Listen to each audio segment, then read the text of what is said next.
Oh, sorry, is it on? Yes. So, It's now. Okay, well, I'll hold it so that you can see your Ask the question. voices picked up So. quickly. So now I'd like you to ask you my questions on my product testing on my documentary. So first question is, what do you think about the quality of the photographs? I think they're very good, yeah. I think, what do you mean? Do you mean in terms of the quality, in terms of how well they're framed and stuff, or do you mean in terms of picture quality? Yes, in terms of the focus and Yeah, I think they're very good. I think they were very, colour. they conveyed what they were trying to show, I think, a lot of them. A few of them, I think, a few of the signs, the focus wasn't on the sign, the focus was on something else. And I think, especially for the one, I think it was the bike sign, maybe, the one in Sweden, there was a big kind of red billboard next to it, and that made it seem like that was the focus of what you were talking about instead of the sign. Okay. But other than that, I think they were pretty good in terms of like photo quality, yeah. The quality was pretty good, and the focus was the majority of the time on what you were talking about.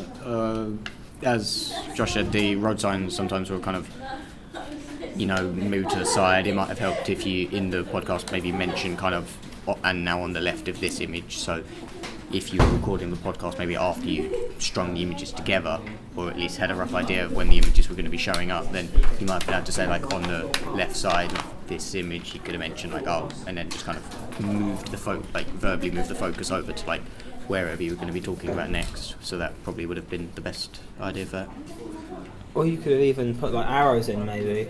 Yeah. I mean, obviously, I don't think you can do that now unless you can do it in post. But you might have just like, not for everything, but just for the signs, maybe have a little arrow that points up to that. Yeah. Question 2, what do you think about the quality of the sound? The actual quality of the sound was good. It was just very, very quiet. Yeah. The decibel as well. Yeah, same sort of thing. The quality was, it was good microphone used, and it was just quite clear sounding. It was just very, like, the actual volume was quite low, and we had the volume up on, like, fully maxed on a lot of things, and it was still quite quiet. So might need to just up the general volume, because even if it's too loud, you can still just turn down the sound on a lot of the computer systems and YouTube and that. So the higher the better, even if it is too much. Do you think that the descriptions of the photographs within the sound site are in sync? Yeah, definitely. Everything was pretty well lined up. There wasn't anything where I felt that it was showing something and you weren't talking about it. No, I think it was all very well edited and put together. Yeah, it was put together very well. There was, I think, one occasion where when it jumped to one image then to another in like a couple of seconds of time, and you didn't talk about the image, it just showed up and then disappeared, as if like it might have been an editing like error and just left it in by accident. But apart from that, it was still pretty good, and everything synced up perfectly, I think. Do you like the choice of the music used?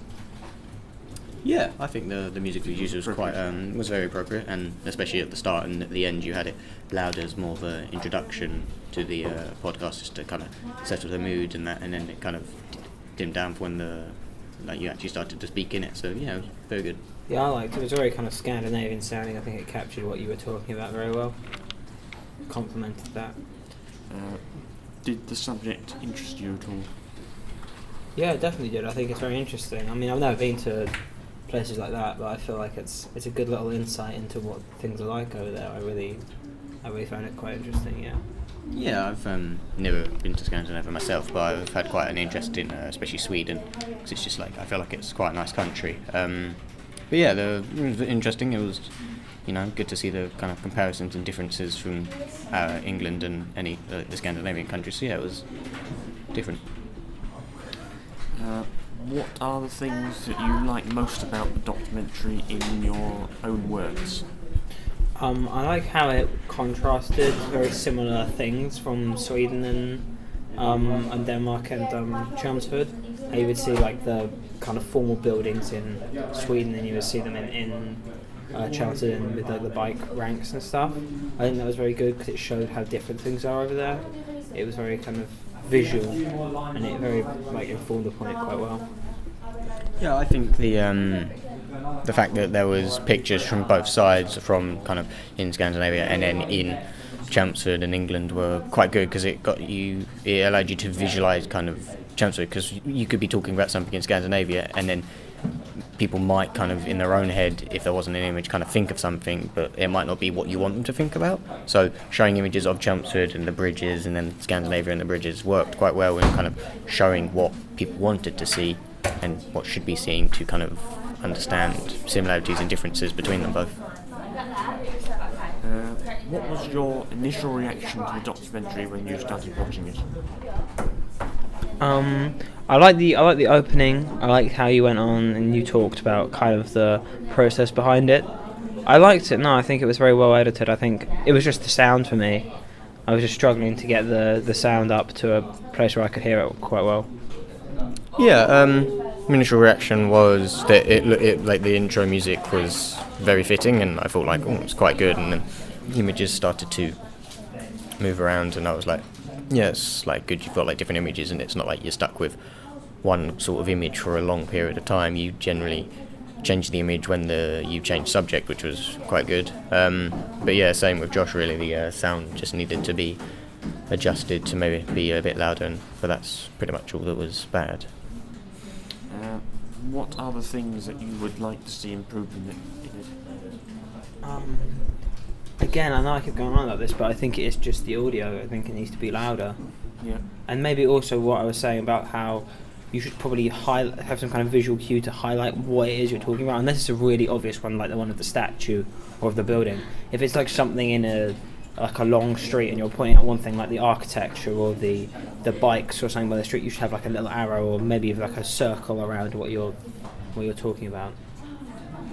Yeah, I mean, obviously sound quality probably needs to go up, but that's already been egged on about. Other things, the editing was quite smooth, but I feel like maybe some transitions could be good.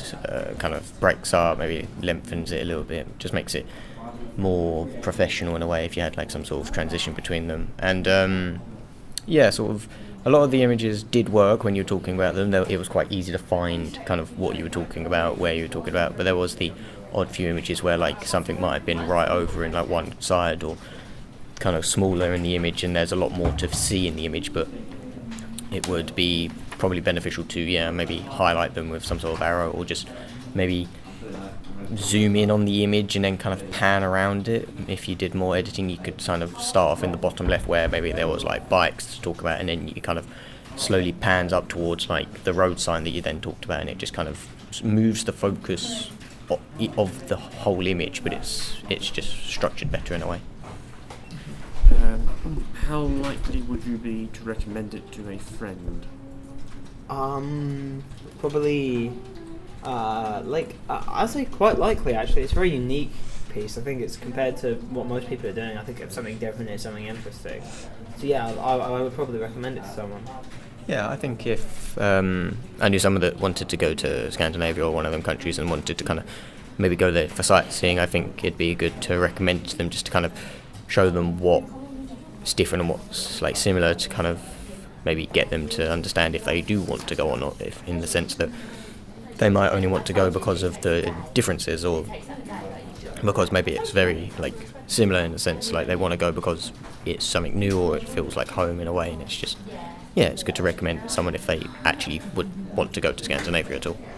And what age group are you? Age group? Between the 15 to 18 mark. Is that an age demographic? Sorry? What age groups are there? Is there like a... I said 18 to 24. That's what I was targeting at. Oh, okay. Well, Do you agree with that? I mean, I'm not. Yeah, I think 18 to 24 is a good demographic, because between 18 to 24 people are they're young and they want to travel more than they do when they get a bit older, and younger than that, people just probably don't want to go away by themselves, or they don't have the money, they're too young. So that age group is, I think that's probably what should be between kind of 18 to 24, when people have expendable money in the sense that they don't try to like keep the money, they just spend it when they have it. So going to Scandinavia is quite not as expensive as going to America with a flight, so it's probably better based around them as well. So yeah, I think that's quite good. And what age group are you? Under 18. We are the under 18s, yes. Okay, and what gender are you? Male. Male. Okay, that concludes our product testing. Nice, thank you. I like So the. it's the I think- how do you turn it off? Square is to Square. stop Press it. Stop. There are 3 square buttons. That's That one there. I know. Alright. That one there. I know. Alright.